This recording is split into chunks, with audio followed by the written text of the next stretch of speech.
to taking action. Get out of your freaking head, whatever's in there, whoever's in there, whatever's in there.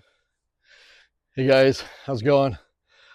So I wanted to make a nice little video for you. Obviously you clicked on this link or this thumbnail because you are procrastinating about maybe getting your real estate license, or you're procrastinating about your first steps in real estate now that you are finally licensed. So in this video, I want to share with you a story or two about procrastination. And by the end of the video, I want you to be hopefully 100% sure of the next step that you need to take in life, whether it's getting your real estate license or whether it's going after your first listing and really trying to make some money in this business because you finally, or because you did choose to get your license and you have it, but you haven't done anything. Okay, so where do I begin? I'll take you back. Let's go way back. So when I was, well, even before that, I was thinking when I was 18. When I was 13, obviously, you know, I was, not obviously, but I was hanging out with a very, very wrong crowd. You know, we were drinking and Schlitz malt liquor on the weekends. You know, the guys, and we go hang out in a place called Hood's Woods. I didn't say I was a hood, but I obviously must have been a hood back then. Just hanging out with the wrong crowd. My mom and dad they're good parents. They both drank. My dad was a old World War II vet. So I'm very proud to say he's no longer alive anymore, but he had me when he was 42. And anyway, that's a whole different story. So very, not strict, but very, you know, that generation, my God, what a beautiful generation those guys were. Never said boo about anything in life. The downset was he never spent any time with me. Okay. Maybe playing catch a little bit in the backyard, but he was very busy drinking and, you know, tending to his own thoughts and from the war and stuff. So anyway, so when I was hanging out with that wrong crowd and just going nowhere in life, it came to me, or I came of age of 18, and here, I gotta show you this view. Beautiful view.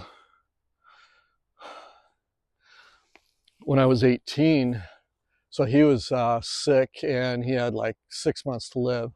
And I remember it was just like it was yesterday. We were sitting in the living room and he was in his robe, midday, and he was, you know, this is a 6 foot man reduced down to 125 pounds. That's how sick he was. And he said, we sat down.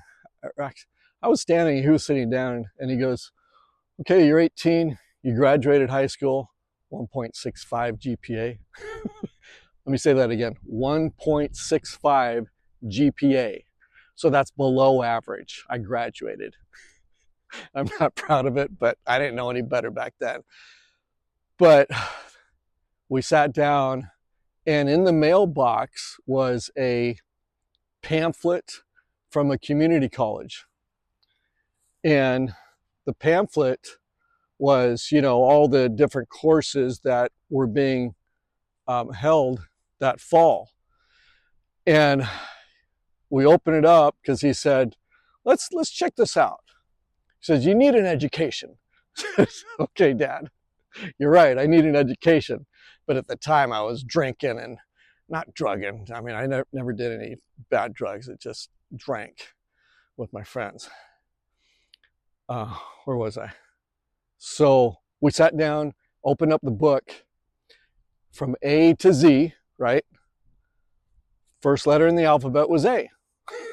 We went through that. I swear to God, this is a true story. I'm embarrassed to say it, but this is what my life back then. A, you know, A arts, Yeah, I like the art, blah, blah, blah. We kept going through, and last on the A list was, and I think it was aviation. And we go, wow, aviation. And we lived by the Portland International Airport. And all my life, I looked up and I used to say, plane, plane, hey, ate the plane. And my dad said, well, you've always liked planes and flying. Why don't you become a pilot and get your degree in that? And I go, okay. I mean, literally, I Forrest Gumped it and I said, okay, I'll do it. He said, I'll pay for your education. That's all he could afford at the time was community college. He never really saved up any, I shouldn't say really, he never did save up any money, which is all right. I didn't know any better for my education. And so from there on, he paid for that, and I went to college to get my degree in aviation as a professional pilot. Oh, it's a bug on the screen. I thought it was on me. So I worked at a small airport near Portland called the Troutdale Airport. I got a job as a lineman, which means I fueled the airplanes. I loved that job. That was so cool because I used to fuel all the aircraft that came in. And these were small planes. These weren't big airplanes. It's a small airport. So I was working there, being this other guy named Tom, and we were best buddies. He sat next to me at the college getting our degree, going through meteorology and all that stuff. I was just never into it, but I finally, no, wait, I don't want to spoil this. So I went through the schooling and I actually dropped out because my dad passed away, right? I was pretty depressed. I thought, I don't want to do this anymore. I mean, this is just, ridiculous. What am I doing? So Mr. Darlin was the teacher, and he said, he knew I dropped out, but I don't know how he coaxed me. I can't remember right now, but he said something about, if you do these small little tests or something and pass, I'll give you your degree. And I was like, okay, man. Okay. So I did it, and I got my degree in aviation as a professional pilot. Now, all this time I was flying at the Troutdale Airport. I got my license built up, and then my dad died. And then my dad had said in his will, he said, I want me, to fly the airplane, and I want him to spread my ashes up the Columbia River Gorge. So that gave me an incentive because he did that on purpose. I knew he knew that if I just knew that he knew that if and when he died, that I'd probably give up on it. So he put it in his will that I had to get my license. Yeah, pretty smart guy, right? So I got my license, white knuckled it. I remember on my cross country flight, oh my God, I was out in Eastern Oregon, and I was flying. I thought it was thunderstorms, but it really wasn't. It was just hot air rising. But I was a white knuckle flyer, meaning I had a death grip on that yoke because I was afraid of flying, right? Just being honest here. And everybody's like, you're a pilot, dude, and you're afraid? Well, yeah, I'm 18 years old and I've got, 20 or 30 hours under my belt, or 40 at that time then. Anyway, I was going down and up. I was by myself doing my cross-country solo flight, which you have to do in order to get your license. I looked down because I was freaking shit scared, and because I was getting bounced around in the cockpit, and I said, where am I going to land this thing? And I looked down, and lo and behold, there's a small airstrip down there. And I just right down to it. I went downwind to make sure. I looked at the airport, the runway. It wasn't an airport, it was a small runway. I wanted to see how far, or I wanted to see where the wind was blowing, obviously, so I could make a safe landing. So a good thing that my training taught me how to do something like that. Land, meaning land on a short field. So I set up everything full flaps and just got it all the way down. The engine shut off on purpose and just glided right in. And when I came to the very end of the runway, I shit you not, I was probably 5 feet from the edge of a cliff. And I was like, whoa. I got out. I put the tail down and spun it around. And I looked up, and there's this woman coming out and screaming. And she's like, what are you doing? Are you okay? What's happening? So I said, well, there's bad air up there. I don't remember what I said, but it turned out that that landing strip was for her husband. He was an ag wagon pilot, meaning crop duster. So he flew an ag, I think they're called ag wagons. So they don't need much runway to take off and land. Even this little Cessna 150, maybe anybody could do it, but I was, inexperienced. So anyway, she said, okay, well, let's wait until the not storm, but the weather clears better. She called her, I went inside and she said, would you like some milk and cookies? And I go, okay, sounds good to me. So we sat down in the living room. It was an old 70s house. And she brought out the milk and cookies, and she had her husband on the phone. And her husband was like, I could tell he was like laughing at me, or like, there ain't no weather there, this little dumbass, what's he doing landing there for? So she was more like, oh, calm down, honey, it's okay, he's a nice guy, and blah, blah, blah. Anyway, long story short, I never really wanted to get my license, but I finally did after that. I flew back home, and by the way, my flight instructor just ran me up and down. I had to call him because they were worried, I had a flight plan and nobody knew where I was. They figured, I went down and I killed myself. So he said, get your fucking ass back here right now. That was my flight instructor. Get back here. There's no bad weather out there. So I tail tucked it back home and finally got my license. And I finally did fly a Cessna 208 with my flight instructor that held my mom and my sisters, and we spread my dad's ashes. All right.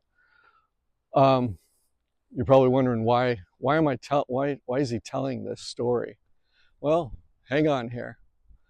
So I never really wanted to do that, but sometimes in my life at that time, I didn't have any direction except for my dad. And I wasn't going to listen to those losers that I was hanging out with.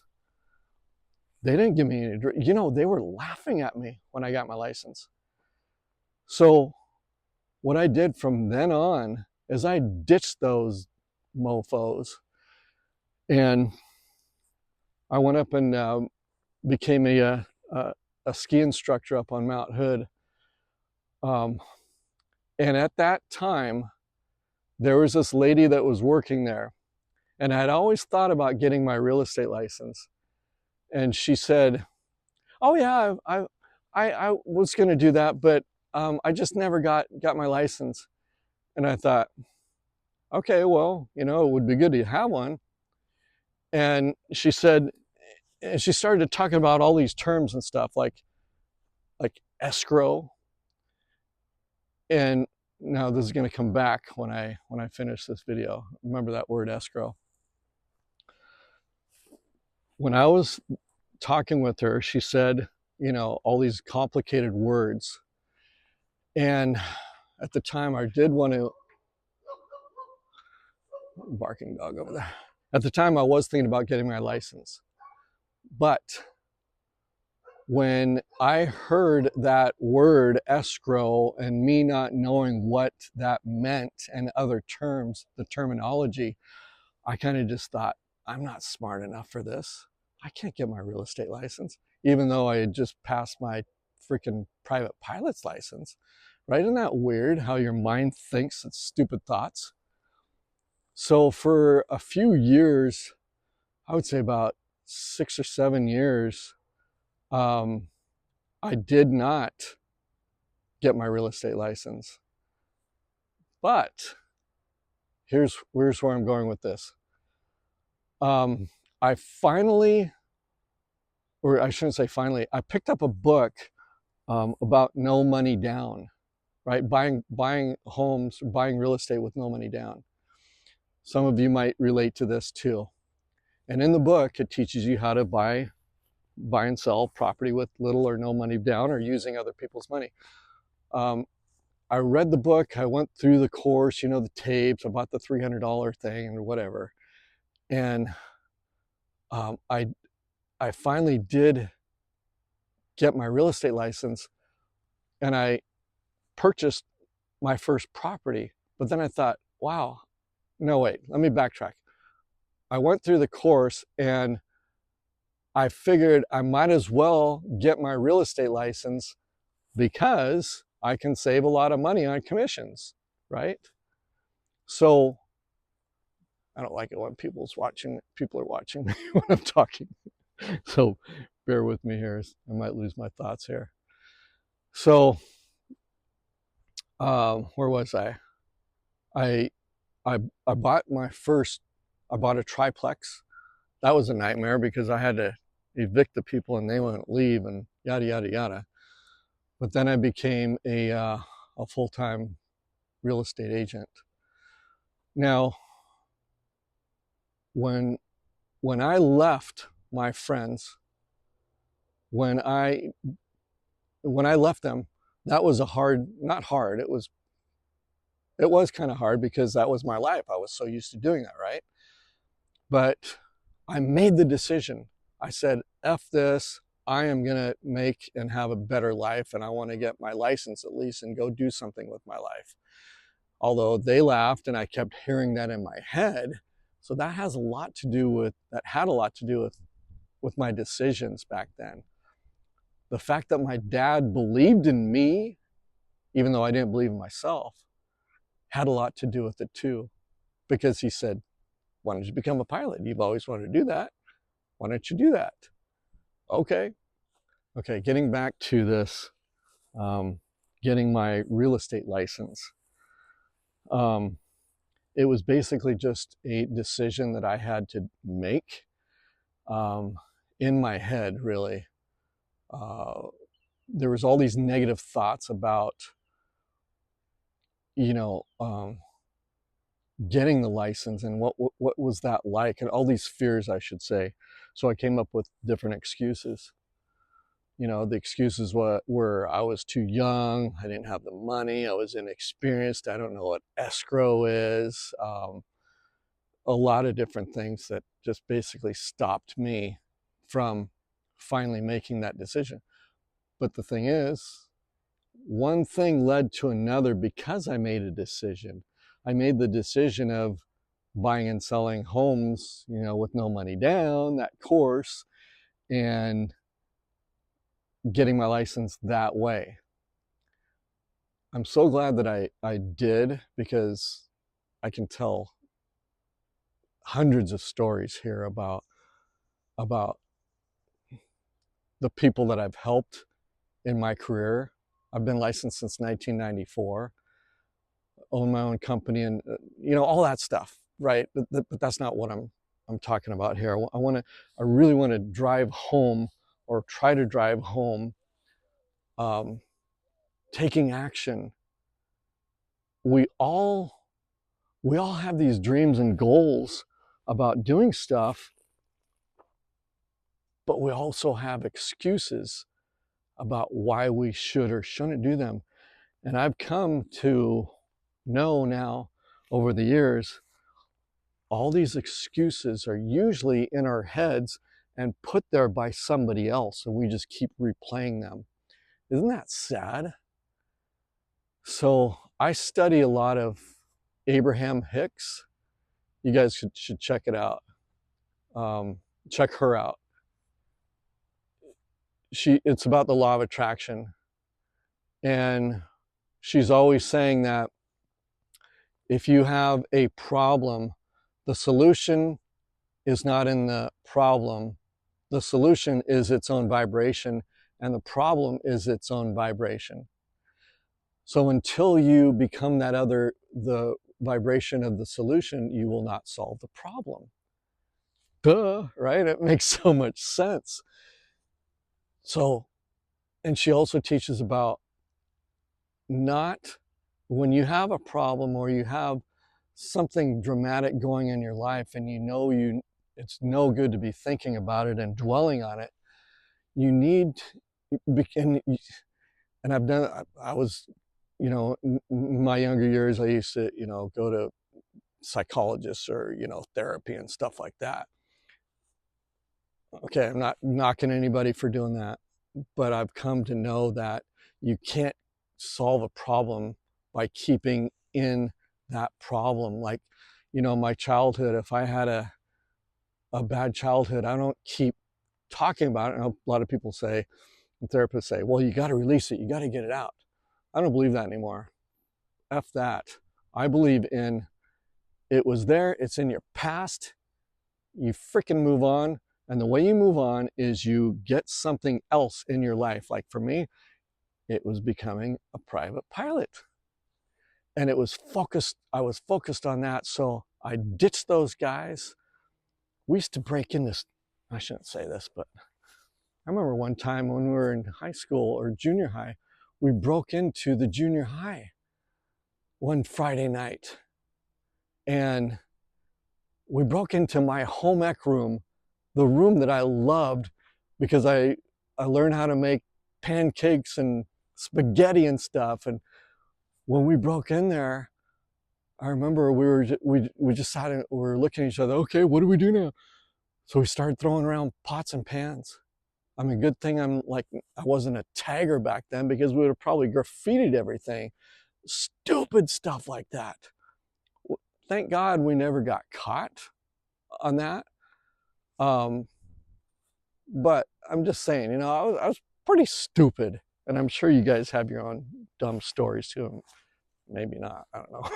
Maybe not that bad. But we didn't hurt anybody. But that was one of the reasons why I just wanted to just freaking ditch those guys. Oh, I got to tell you this too. This is so funny. So one of those guys passed away about 2 years ago. And I heard it through the grapevine, I've got one guy that I still keep in contact with, or actually he keeps in contact with me a lot. I don't really initiate, but he does. I guess he reminisces about the past a lot. Anyway, one of the guys in the gang, and there was about 10 or 12 of us.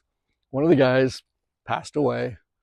I always knew he would be one of the first because he was pretty overweight and just never exercise and stuff. He passed away. I went to the funeral.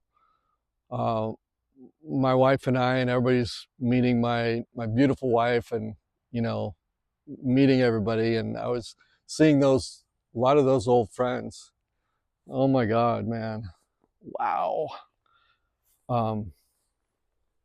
Some of them never grew up.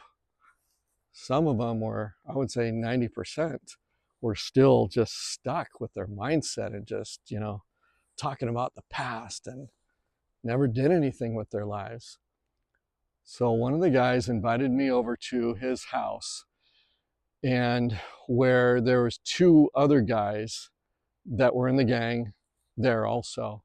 And all of our wives were with us too, right? So the wives didn't know each other, but us guys knew each other. They're still smoking dope. Yeah, I smoked dope back then, but not very much. What's that one president? I never touched it. I only touched it. I don't know. Anyway, I was more of a drinker. So they were still smoking dope. And my wife was like, when we walked in, Melanie, she goes, "Whoa, what's that smell? It smells like marijuana." And one of my friends goes, "Oh yeah, it's the neighbor." And we believed him, but it was them. They were actually smoking it right then before we got there. Anyway, long story short, so we're sitting there and they're talking about the past, and they never really did anything with their lives. I could tell they just never had the mindset of making good decisions. Still working construction, which they did back then. Um, uh, One guy was, got a little bit higher, but working for the man. Never really became entrepreneurs and, like I did. And I'm not saying I'm better than them or anything. I'm just saying that, let me drive this point home later or a bit here. I'm just saying that I made better decisions in my life, and not only did I make them, I followed through with them. That's what I'm really trying to say. I didn't procrastinate as much. Obviously I did, but so we're sitting there, we're talking about old times and everything, and I did not like it. It brought me back to that little boy that I used to be, that insecure kid that didn't like myself. And anyway, I'm not sure why I came up with that and started talking about that, but left there. And anyway, so the guy that keeps in contact with me, he still does, and I love him. So nothing against him. He's a great guy, but I just don't have anything in common with him. Nothing except for the past. And I don't want to be around people like that. I don't want to. I mean, it's kind of fun to talk about the past, but I'd rather be talking about the future and our dreams and our goals and, doing stuff. Okay, so I want to try to drive this home for you guys as much as I can. Procrastinating, not making a decision. If you've been thinking about getting a real estate license, but there's always some excuse, you don't know what escrow is, um, whatever, whatever your excuse is. What are you doing? You know how much money you could be making? It's not, wait, time out. It's not about the money, because yeah, I've had the big mansion and the Porsches and the Mercedes and the vineyard and all that. Doesn't matter. I don't give a shit about, honestly, I don't give a shit about that anymore. I have a beautiful wife that loves me.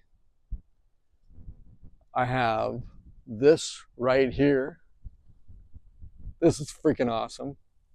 I've got the air in my lungs. Yeah, right, you're going. I've got everything I need right now. I don't need any of that stuff. But what real estate does and did for me is provide that lifestyle for you, for me, the life of whatever I wanted to do, I could do it. By getting my license, my real estate license, was one of the best decisions I've ever made. Before I got my license, I counted 20 different jobs that I had. 20. From pumping gas at the airport, to pumping gas in cars at gas stations, to dishwashers, to working in warehouses, but never being a real estate broker.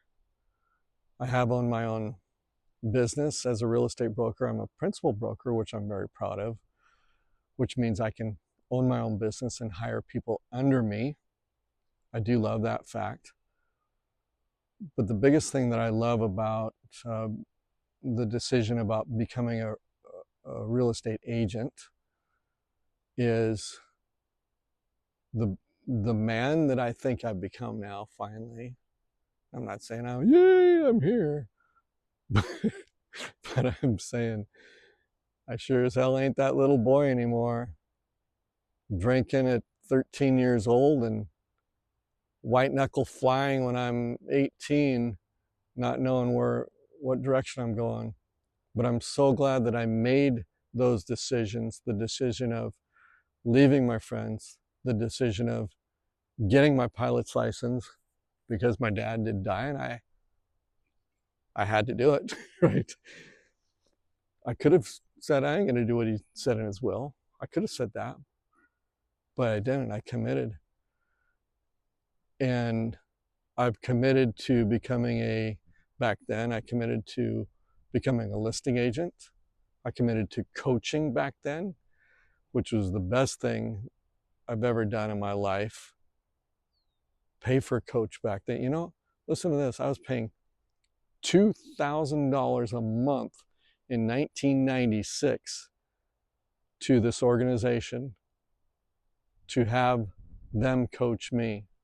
And there's many stories I'm going to tell about that. Oh my God, I can't wait to tell you guys.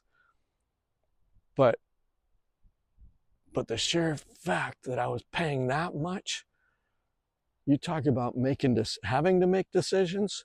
I had to pay that $2,000 a month. And I didn't know where the money was going to come from. So I better go out and sell homes. So I threw myself in the pool, both feet basically, and made myself swim. You know what I mean? I burned the boats, however you want to say it.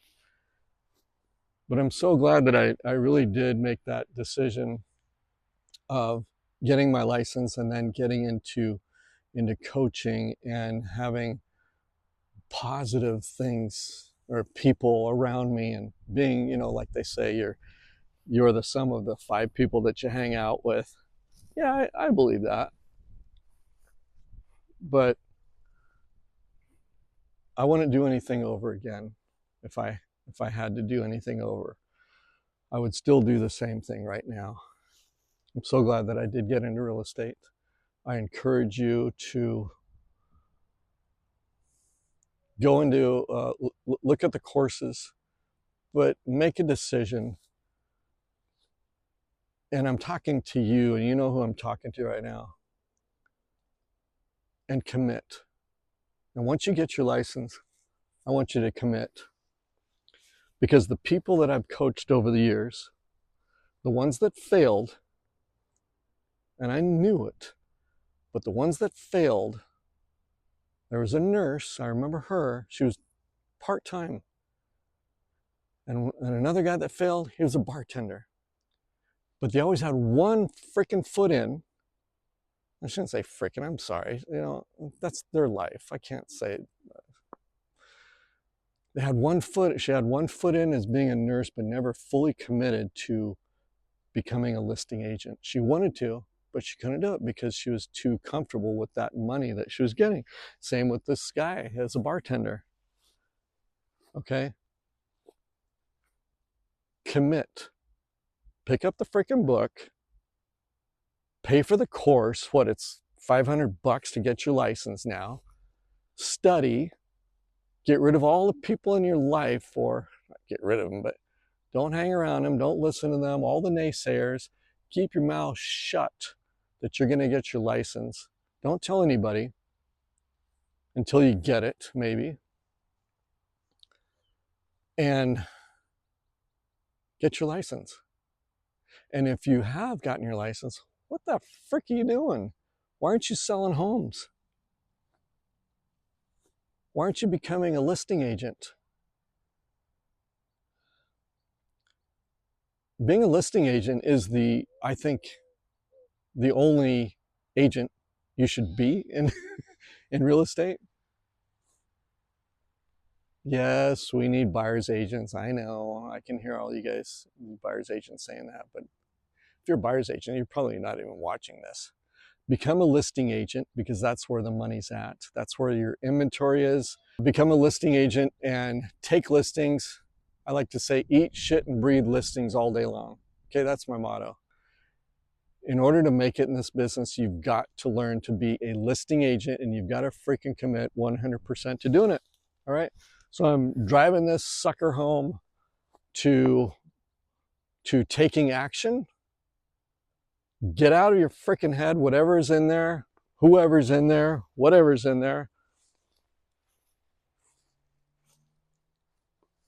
You know, I'm licensed in, I've got 3 licenses now. Oregon, Washington, and Hawaii. All 3. Because I committed. I'm not afraid to get a license anymore. I can do that. But now I can make more money. Definitely in Hawaii. But anyway, I got off track there. What's stopping you? Put in the comments below. Have you gotten your license and you're just kind of stuck? Are you wanting to get your license and you're stuck? By the way, I do have a workbook that I wrote called Mission First Listing. It's free. You can download it. Just click the link below in the description. It's free. It's a book. And it's pretty good, I think. Of course I'm going to say that, right? But if you're thinking about getting your license, you can still read the workbook. If you've already got your license, read the workbook. Become a listing agent in this business. Get your license, though. Get your license and quit hanging out with the wrong crowd, the people that either laugh at you or, you know, you say, I'm going to get my license. They're like, right, have another beer, John, or Pam, or whoever you are. I shouldn't say whoever you are. You're my audience. I love you guys. But you know what I mean. That's it. I've got so much to say, you guys, but so much knowledge or wisdom and stories to tell you to keep you not entertained, but to keep you motivated to get your license. And once you get your license, I'm going to be here to help you because I'm very passionate about this. This is my life. This has truly been my life for, you know, over 3 decades. And I'm still learning. I'm not the best. There's so many agents out there that are better than me, but I sometimes suffer from the imposter syndrome where, you know, I can't say something because there's somebody else that are going to say something that you don't know what you're talking about and you're not a great guy or whatever, right? That goes through my head. But I know, dude skis, I deserve it. I've been doing this freaking thing for a long time. I'm here to help you, and I know I've got a lot of knowledge. And like I tell all my sellers, it's one thing I tell my sellers. I say, think of me as your guide on a hike. I've been down this trail, right? See that trail? I've been down this trail thousands of times. I know the cliffs that are coming up. I know the rocks ahead. I know everything. Just follow me. I'll tell you when to drink water. I'll tell you everything. That's what I like to tell all my sellers. And that's what I'm telling you right now. If you're new, I'm sure you're new, or otherwise you wouldn't have clicked on this, or you're wanting to get started in real estate more or become a listing agent, then hey, subscribe. That'd be nice, right? Follow me, and if you don't like me, that's fine. I'm okay with that. But I've got a lot of value for you guys over this many years that I've been doing this, and I'm sure you do too. Whatever you've been doing in your life. But mine's the real estate dance. I like to say the dance. Mine's the real estate dance that I've been doing and trying to perfect for many years now. And anyway, that's it. Okay, so love you guys lots. And comment down below of what you're going through or what you need, not help with, but if you've got your license or thinking about getting your license, or if you want to become a listing agent and you already have your license. All right. See you later. Hey, so I do want to say one last thing. Remember what I was talking about Abraham Hicks? And in the comments below, If you know about Abraham Hicks or Esther, give it a thumbs up in the comments or something. Say something that you know her of her teachings. So as I was driving this home, and I'm thinking right now as I'm walking home, to get your license or to become a listing agent, the solution, remember, the solution is not the same vibration as the problem. When I needed to leave my friends, that gang, I couldn't sit there and go, oh, wow, what am I going to do? And stay with them. I had to go to the solution, which was a different vibration. So what is that for you? What does that look like for you to actually solve this problem of doing something about it and getting your license or becoming a listing agent? What is that other vibration? You know, they talk about, Esther talks about, or Abraham talks about, you know, the vibrations are like, you know, a tuning on your radio. If you're stuck on 92 FM, the problem, but the solution is over on 101, they're two different vibrations. You have to get over there and fuck off to the other vibration, right? You get that? It's so simple, but it's hard to do. See you guys.